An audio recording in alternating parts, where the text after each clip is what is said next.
les comptes et la gestion de la commune au titre des exercices 2015 à 2020. Vu le Code des juridictions financières, notamment son article R 243-14, la Chambre régionale des comptes d'Occitanie a réalisé le contrôle de la gestion et des comptes de la ville au titre des exercices 2015 à 2020. Par courrier du 13 septembre 2022, Madame la présidente de cette juridiction m'a notifié le rapport d'observation définitive accompagné de la réponse faite par la ville. En application de l'article R 243-14 du Code des juridictions financières, ce rapport a fait l'objet d'une inscription à l'ordre du jour de l'Assemblée délibérante la plus proche. Il a donc été joint à la convocation adressée à chacun des membres du conseil municipal et il doit donner lieu à un débat. Alors, avant d'ouvrir le débat, je voudrais porter quelques propos. Je rappelle que le rapport de la CRC engage, tel que c'est dit dans la libération, une procédure contradictoire entre les recommandations afférentes aux observations et les réponses de la collectivité, donc respectant quelque part une forme d'équilibre de la procédure. Je voudrais dire que ce rapport, pour moi, ne présente pas de particularité, de points particuliers qui méritent vraiment un rapport d'une autre teneur que celui-ci, c'est-à-dire un rapport sincère, clair, et qui finalement, pour certains points, par exemple, qui concernent les bancs de la grotte, le RIFSEP, qui sont déjà, ces recommandations sont déjà en place, soit dans l'encours, comme pour les bancs de la grotte, soit le RIFSEP qui, lui, est déjà réglé. Concernant donc le patrimoine communal, déjà, nous sommes, je l'ai présenté tout à l'heure, dans le cadre de projets comme le pont, comme le parking Peyramal, tout cela est en cours. Bon.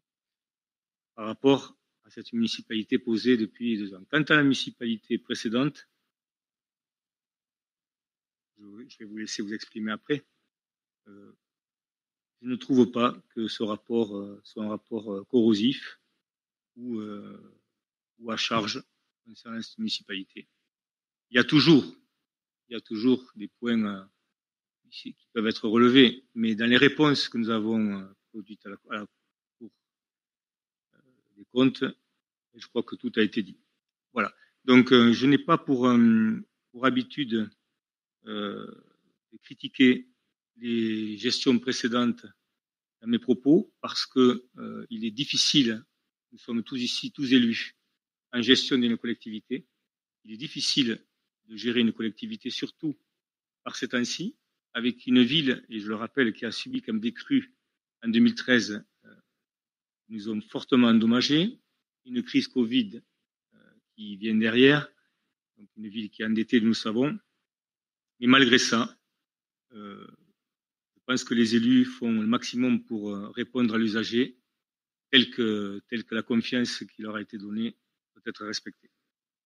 Vous avez la parole. Si Monsieur le maire, pardon, chers collègues, tout d'abord, nous partageons bien sûr votre remarque. Tous les rapports des chambres régionales des comptes comportent des observations et des recommandations, puisque ce contrôle externe opéré par les chambres régionales des comptes vise l'amélioration du suivi de l'emploi des deniers publics, la sincérité et la gestion publique. Bien évidemment, ce rapport, nous devons en débattre et c'est ce que nous allons faire. Le passé illustre notre présent et doit guider notre avenir. Avec ce rapport de la Chambre régionale des comptes, vous disposez en tant qu'équipe municipale d'un guide détaillé pour améliorer notre gestion de notre collectivité et appliquer la réglementation en vigueur. Nous y sommes bien sûr très attachés et nous le démontrons régulièrement par nos interventions, toujours diplomates sur la forme et fondée sur le fond. Par facilité, nous pourrions exploiter les critiques soulevées par ce rapport pour faire de la politique politicienne, mais ce n'est pas notre état d'esprit. Avec le sens des responsabilités, nous préférons au contraire explorer ensemble les recommandations et ensuite proposer des solutions pour soutenir notre cité qui est confrontée à de nombreuses difficultés. C'est donc dans cet esprit constructif qu'il nous semble opportun d'insister sur les 4 recommandations les plus importantes des magistrats financiers. La première des recommandations que nous avons retenues, c'est celle qui est citée à la page 5 du rapport ou 39 de la synthèse. Selon la Chambre régionale des comptes, Lourdes est le premier pôle touristique du département, enjeu économique majeur pour le périmètre intercommunal et qui nécessite une diversification de ses visiteurs. Or, l'exercice effectif de la compétence tourisme par la communauté d'agglomération, je cite toujours, reste marginal et la taxe de séjour demeure perçue par Tarbes et Lourdes au profit de leurs offices de tourisme, malgré l'existence d'un office intercommunal à ce stade embryonnaire. Une rupture existe entre l'ambition de développement économique de la communauté d'agglomération et l'absence du pilotage de tourisme sur le territoire. La Chambre recommande donc à la commune d'intégrer ce pilotage au niveau de l'EPCI, conformément au projet de territoire. Selon le deuxième point qui a attiré notre attention, selon la Chambre régionale des comptes, là c'est la page 6 du rapport ou 40 de la synthèse. Donc là aussi, je cite, « Après remboursement des annuités de la dette, la commune ne génère quasiment aucun autant de financement pour ses investissements. Si la faiblesse de ses ressources propres perdure, la politique d'investissement de la commune n'est pas soutenable à moyen terme. Alors que sa situation est fragile, la commune ne mobilise pas les principaux outils de pilotage nécessaires à une bonne gestion financière, à savoir une prévision budgétaire réaliste, un plan pluriannuel d'investissement et une gestion de ses principales observations en autorisation de programme, crédit de paiement. » Alors, la question que nous souhaitions vous poser, et après votre réponse, on fera des suggestions, si vous voulez bien sûr les entendre, c'est par rapport à ces 2 recommandations. Tout d'abord, comment allez-vous les traiter, puisque vous avez 1 an en fait pour présenter un nouveau rapport avec les actions que vous aurez mises en œuvre. Alors, est-ce que vous avez déjà pu, puisque ça, ce sont les observations définitives, est-ce que vous avez pu déjà projeter comment traiter au mieux ces 2 premières recommandations? Est-ce que vous ne préférez pas finir, parce que vous avez relevé 4 En fait, je pense que par rapport aux Lourdaises et aux Lourdais qui nous écoutent, ou même pour nous, je pense que c'est peut-être plus simple de traiter d'abord ces 2 points. Et après, en fonction de vos réponses, on vous proposera nos suggestions. Et après, Marie-Laure enchaînera sur les 2 autres recommandations. Peut-être plus simple pour poursuivre, parce que c'est quand même assez technique. Alors, en ce qui concerne la première question qui était sur la compétence tourisme à l'échelon de l'agglomération, effectivement, on peut se poser la question, légitime. Je rappelle ce qui s'est passé lors du dernier mandat. La commune de Lourdes, comme le lui permettait la loi portant nouvelle organisation territoriale, a délibéré le 15 décembre 2016 pour maintenir, au-delà du 1er janvier, l'office de tourisme communal existant. Cette décision s'explique par la spécificité touristique de Lourdes, en effet la gouvernance, la promotion touristique, etc., etc., etc. Lourdes, en 2019, bénéficie d'une taxe de séjour d'à peu près 3 millions d'euros. En 2020, 300 000 euros. Ce n'est un secret pour personne, puisque j'ai échangé avec le président Trémège de l'agglomération à plusieurs reprises sur ce sujet particulier. Et c'est vrai que dans un avenir à moyen et long terme, une taxe globale, intercommunautaire, serait la bienvenue. Cependant, nul n'est sans savoir que la ville de Lourdes a subi une crise inédite un crash économique, une violence inouïe. Et donc, la taxe de séjour, qui aujourd'hui rentre doucement dans les caisses, on est loin de retrouver le niveau de 2019. Pour moi, pour nous, j'espère pour vous, ne pourra être discuté que dans l'hypothèse où la ville de Lourdes aura retrouvé une santé économique digne des années précédentes, premier point, des années avant la crise Covid, bien entendu. Premier point. Deuxième point, il y aura de grands changements dans la vision territoriale du tourisme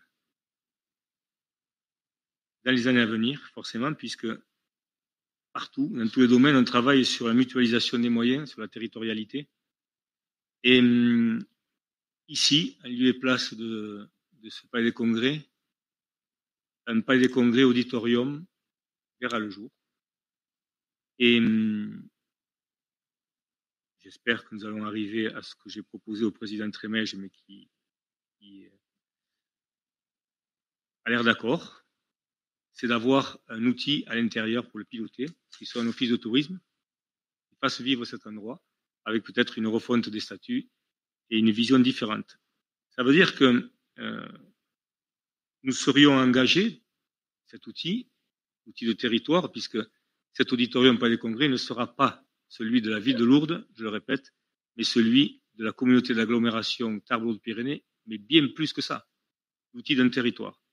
À ce moment-là, quand nous aurons, sur le plan humain, je dis bien humain, uni les hommes et les femmes de ce territoire pour poser un projet territorial, réunis autour de tables successives, parce que j'imagine qu'il faudra plusieurs séries de discussions pour pouvoir poser un projet de territoire. Pour l'instant, la souffrance de la ville et du monde des socioprofessionnels et des saisonniers, qu'on semble parfois oublier, mais qui sont là aussi. Et je tiens d'ailleurs à faire un aparté sur ce qui concerne les saisonniers.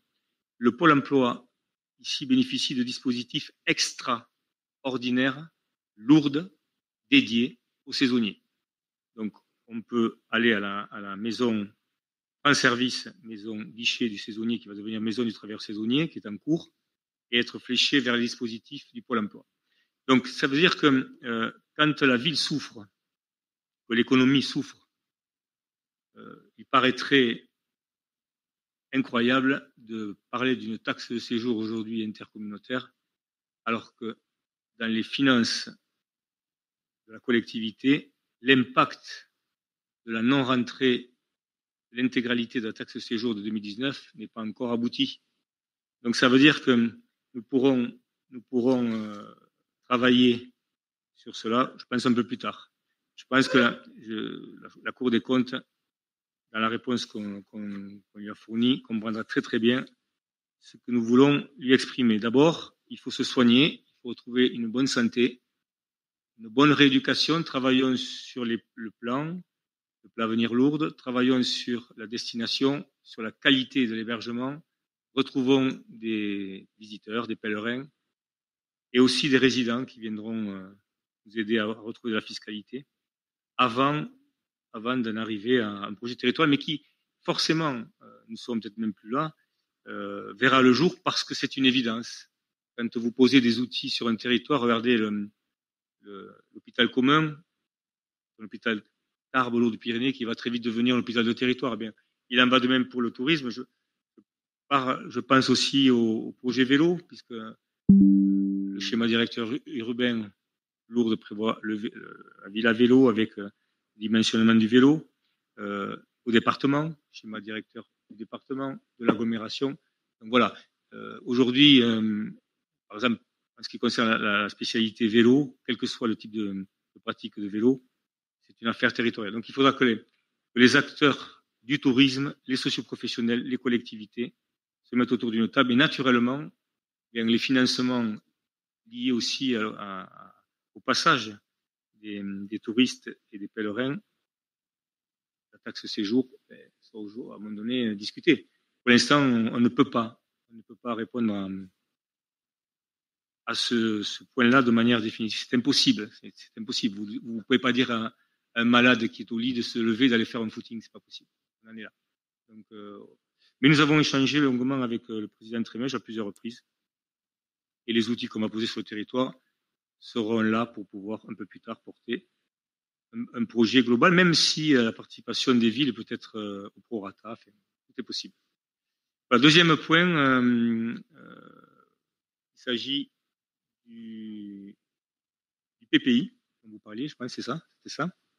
Donc le PPI, il est prêt, il est en cours d'élaboration, et puis finalement la mise en place de ce fameux plan Avenir Lourdes, c'est une concrétisation du PPI, puisque ce sont des financements à venir pour les années prochaines, les années à venir.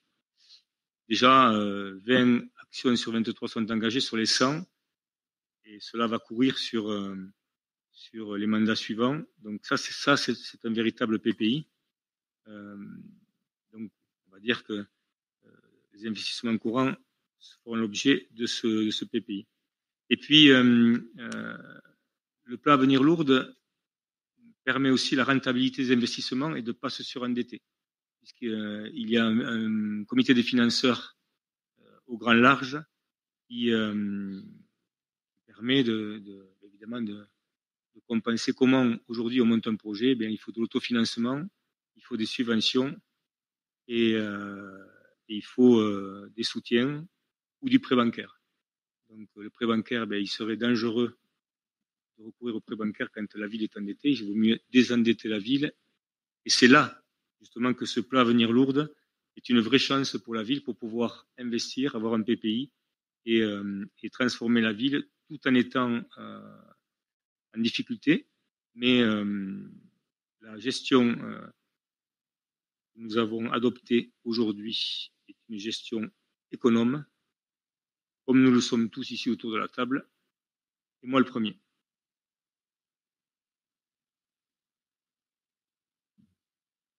Je vous remercie pour vos réponses. S'agissant de ces deux recommandations, les propositions que nous souhaitions faire, tout d'abord, pour la première recommandation, s'agissant du tourisme, au-delà même de la question qui effectivement se posera un jour d'avoir un office de tourisme unique pour l'agglomération et certainement donc en conséquence une taxe de séjour unique, ne serait-il pas judicieux d'ores et déjà de mobiliser encore plus la commission tourisme de la communauté d'agglomération que vous présidez pour faire en sorte que le tourisme soit vraiment un levier de développement économique? Et s'agissant de la deuxième recommandation, il y aurait deux pistes peut-être intéressantes à explorer. La première consisterait à déployer un contrôle de gestion en interne, encore plus abouti. Ça évite d'avoir après justement des observations plus nombreuses de la part de la Chambre régionale des comptes. C'est un outil de suivi et de pilotage des politiques publiques, qui permet d'aider à la décision, de manager et de mieux fiabiliser à la fois la chaîne comptable et financière, tout en promouvant la transparence et le dialogue avec les usagers des services publics. Et la deuxième piste qui semble intéressante, c'est justement, vu la criante et cruelle actualité, de déployer les énergies renouvelables.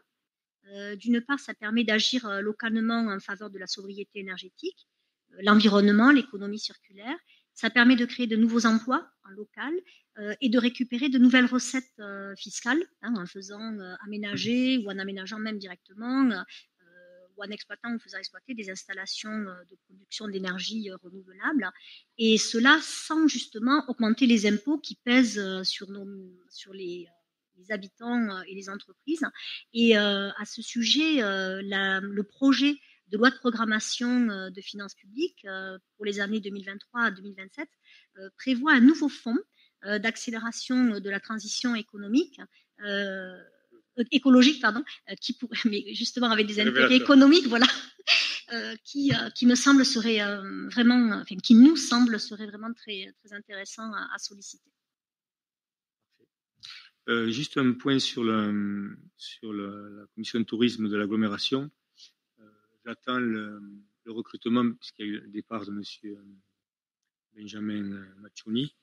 Il va être remplacé pour pouvoir lancer Pays d'art et d'histoire, qui est en gestation, et aller chercher derrière la classification patrimoine mondial de l'UNESCO. J'attends, j'ai relancé hier monsieur Boucheron pour la candidature et aller dans ce sens. Donc, ça, c'est le premier point. Et pour le reste, oui, absolument. Alors, je précise quand même que notre gestion depuis le début, j'ai demandé l'aide et surtout la transparence totale de la DGFIP. Donc, monsieur Nolte nous accompagne avec monsieur Rocan, donc avec des points réguliers sur. Nous travaillons avec eux dans toute la programmation. Donc, mais après, votre idée est tout à fait recevable. Madame